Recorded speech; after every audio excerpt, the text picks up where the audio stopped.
জনমুখী শাসনের এক নতুন দৃষ্টান্ত স্থাপন করেছে রাজ্যের বর্তমান সরকার। জনগণের সরাসরি মুখ্যমন্ত্রীর সঙ্গে কথা বলার মঞ্চ মুখ্যমন্ত্রী সমাবেশও এখন রাজ্যের একটি বিশেষ ও ব্যতিক্রমী অনুষ্ঠান হিসেবে প্রতিষ্ঠিত হয়েছে। মঙ্গলবার অনুষ্ঠিত হলো কর্মসূচির 52তম পর্ব। রাজ্যের বিভিন্ন জেলা থেকে আগত সাধারণ মানুষ নিজেদের সমস্যা সরাসরি তুলে ধরেন মুখ্যমন্ত্রী প্রফেসর ডক্টর মানিক সাহার কাছে। মুখ্যমন্ত্রী মনোযোগ সহকারে তা শোনেন এবং প্রয়োজনীয় ব্যবস্থা নেওয়ার আশ্বাস দেন। বিশেষত স্বাস্থ্য সংক্রান্ত সমস্যার ক্ষেত্রে তাৎক্ষণিক উদ্যোগ গ্রহণ করা হয়।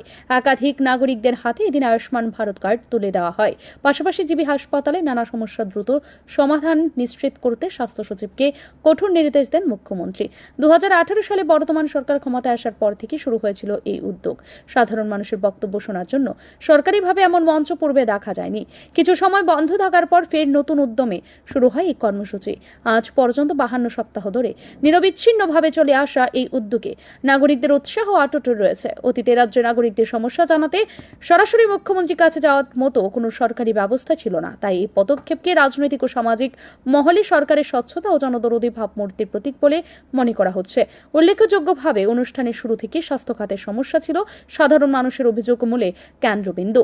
এদিনও সেই চিত্র স্পষ্ট হয়। তবে মুখ্যমন্ত্রী জানিয়ে দেন, সাধারণ মানুষের স্বাস্থ্য নিয়ে কোনো ধরনের আপোষ সরকার মেনে নেবে না। জনতার প্রত্যাশা ও সরকারের দায়িত্বকে একই মঞ্চে এনে দাঁড় করিয়েছে মুখ্যমন্ত্রী সমাবেশও। 52তম পর্বের সফল আয়োজন আবারও প্রমাণ করল, সরকারি দপ্তরের দরজায় ঘুরে নয়, মুখ্যমন্ত্রীর কাছে সরাসরি পৌঁছে দেওয়া যায় মানুষের সমস্যার কথা।